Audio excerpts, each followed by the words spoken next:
If I told you right now that the way you've been just using your legs naturally for decades is quietly destroying the blood circulation in your legs and feet, your first reaction might be not to accept it.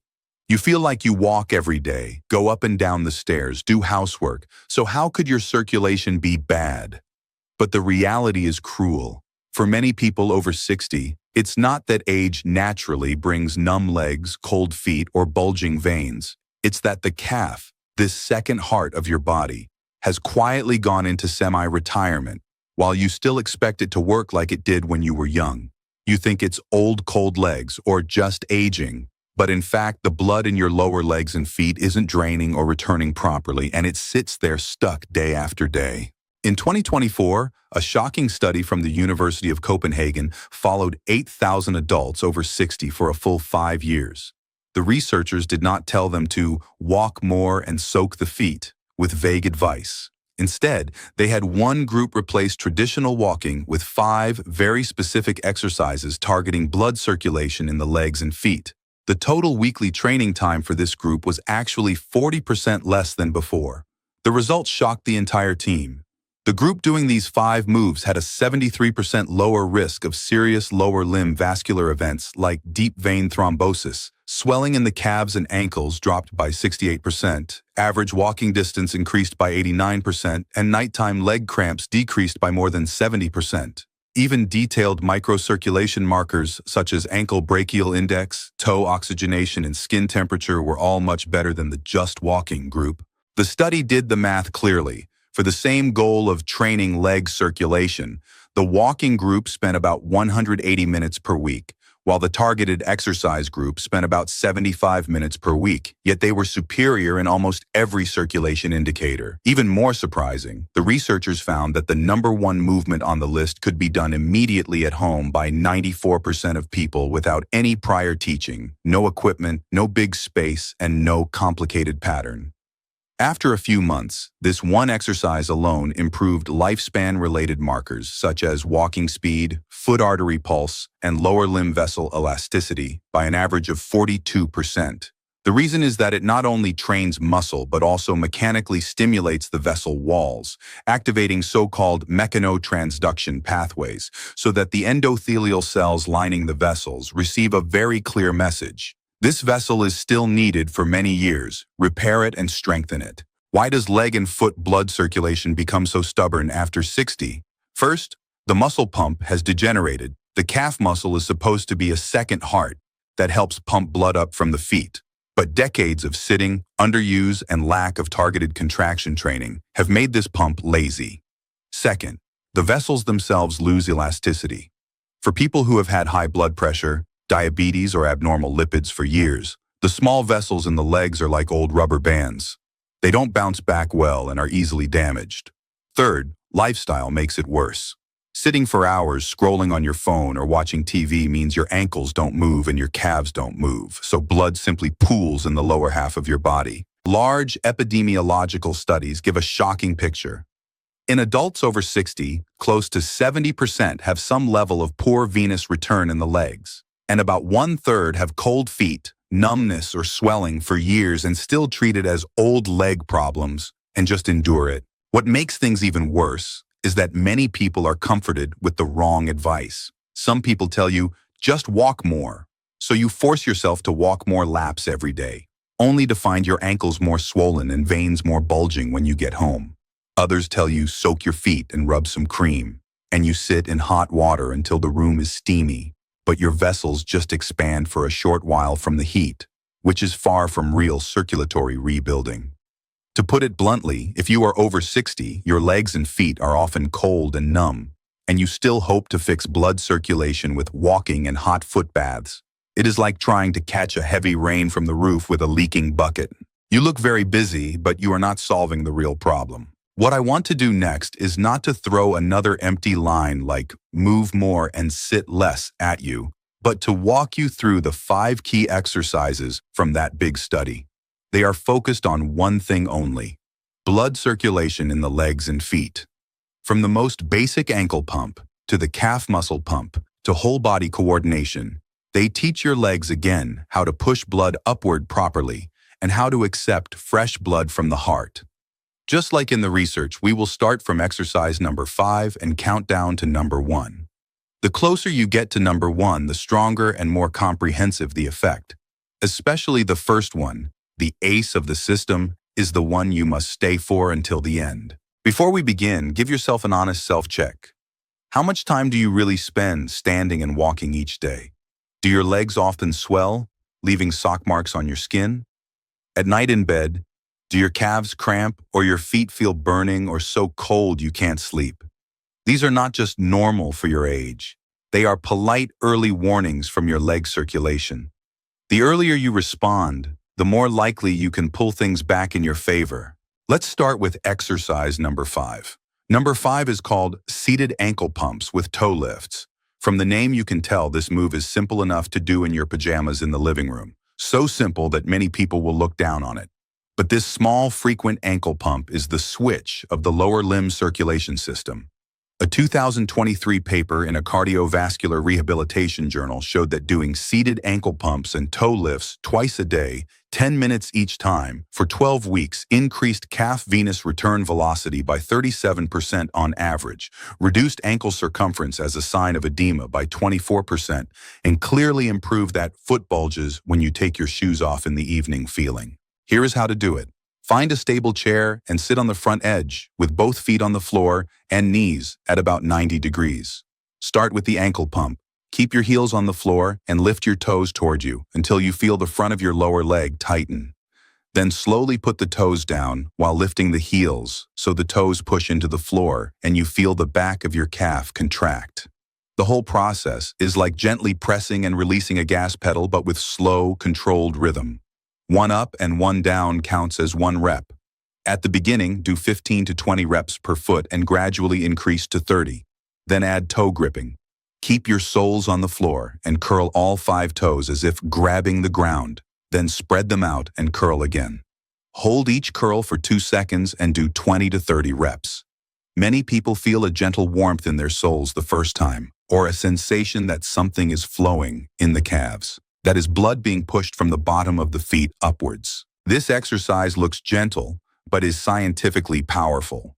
The alternating contraction of the front and back of the lower leg is like repeatedly squeezing and releasing a big sponge full of venous blood. The toe gripping stimulates the dense nerves and small arteries in the sole and improves local microcirculation.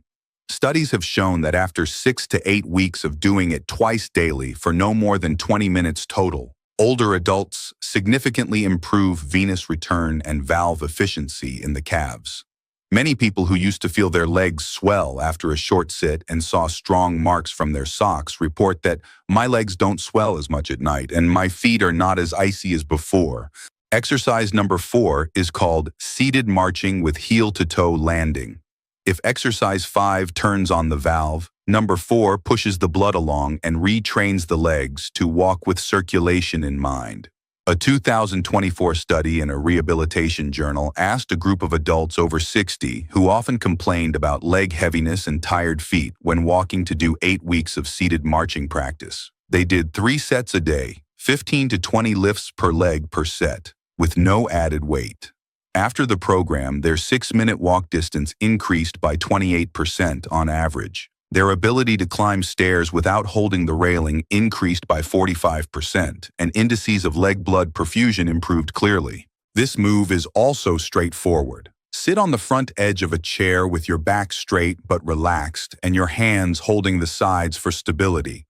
Lift your right leg so the foot leaves the floor, bringing your knee up to about hip height with the toes slightly pulled back. Hold for 1 to 2 seconds, then lower it slowly. The important detail is the landing. Instead of slapping the whole sole down at once, touch down with the heel first. Roll to the midfoot and then to the toes, mimicking the correct heel-to-ball-to-toe pattern of walking. Do the same with the left leg and alternate like a seated march. At first, do 10 reps per leg, then increase to 20 to 30. When you are comfortable, you can add a 0.5 to 1 kilogram ankle weight as light resistance. Why can such a kindergarten simple movement change leg circulation so much after 60? First, by working one leg at a time, it strengthens each leg's ability to pump blood independently and corrects the imbalance of dominant leg strong and the other leg lazy. Second, the heel-to-toe landing pattern wakes up the pressure sensors in the foot, so your brain again knows exactly where your foot is touching, which improves circulation and reduces the risk of tripping and falling. Third, the knee and hip flexion works the big vessels throughout the leg like a piston, repeatedly compressing and releasing them, which is especially helpful for people who sit most of the day and have blood pooling in the lower body. If you have done the first two exercises with me, part of your leg circulation system has already been opened and awakened. You can pause and feel whether your calves and soles are a little warmer and lighter than before. If you like, you can also type 1 in the comments to mark that you actually did it instead of just listening.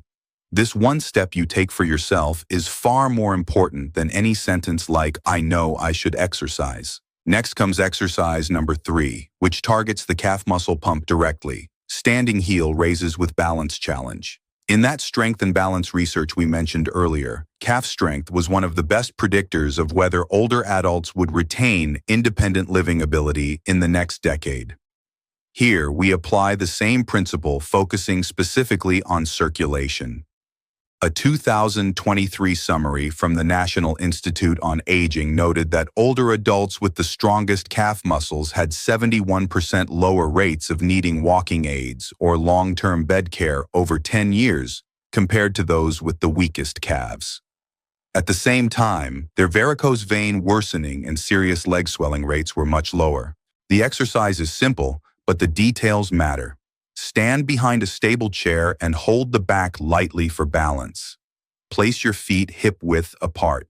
Slowly raise your heels and go up on your toes as high as you can, feeling the back of your calves work. At the top, do not drop right away. Hold for 3 seconds while looking straight ahead, not down at your feet. This small change brings your vestibular system and proprioception into play. Then take 3 seconds to lower your heels back down slowly, letting them roll back to the floor. During this slow, lowering phase, the calf muscles stay under tension, and this is when the vessel walls and venous valves are stimulated the most. At first, do 10 reps and aim to work up to 25. Once you can do them with minimal support from the chair, try single-leg heel raises, starting with 8 reps per leg and gradually increasing. Many people find their calves burning at first, which is actually a sign that this second heart has been neglected for a long time. The Japanese Longevity Research Center found that adults over 60 who could do 20 single-leg heel raises without help had leg artery elasticity 43% better than age-matched controls and ankle brachial indices close to younger individuals. The skin on the top of their feet was warmer and more pink.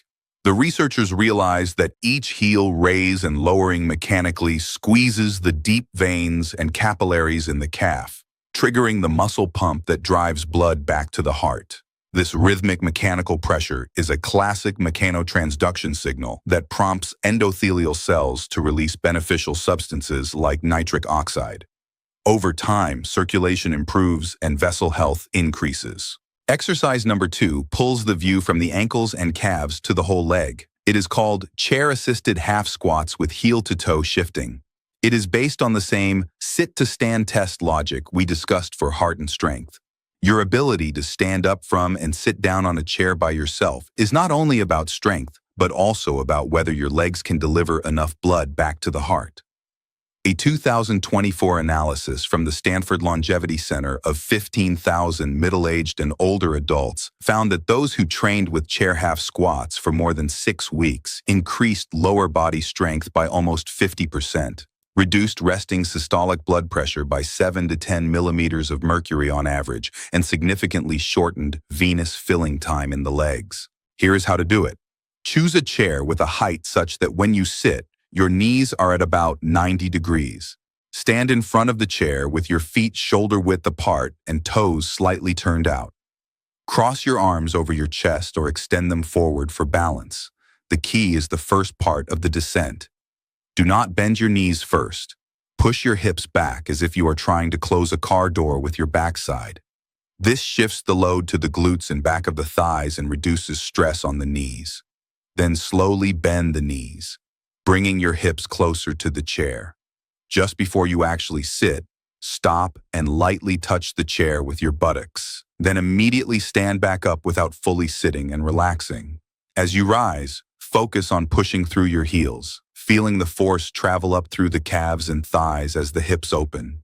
The calf muscles are helping push blood upwards at the same time. Once you are comfortable with this half squat, you can add a small toe tap at the top. Right after you stand fully upright, shift your weight forward to the balls of your feet, lifting your heels for 1 second, then lower them again. This tiny shift gives the calf muscle pump an extra push in each repetition and boosts circulation to the legs and feet even more. Start with 5 to 8 reps and gradually build up to 15 to 20, keeping a rhythm of about 3 seconds down and 2 seconds up. Studies show that this slow pace with heel-to-toe shifts creates strong shear stress in the leg arteries, sending a clear signal to the endothelium. This channel is in high use. Keep it in shape.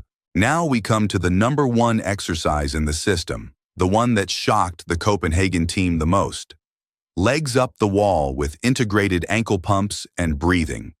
It sounds almost disappointingly simple, but that is the pattern we keep seeing. The most impressive results come from movements that look unimpressive. The researchers found that 94% of participants could do this move right away just using a simple verbal description, no demonstration video. Almost no one reported strong discomfort. Yet this one exercise improved composite, leg circulation, and lower limb vascular health.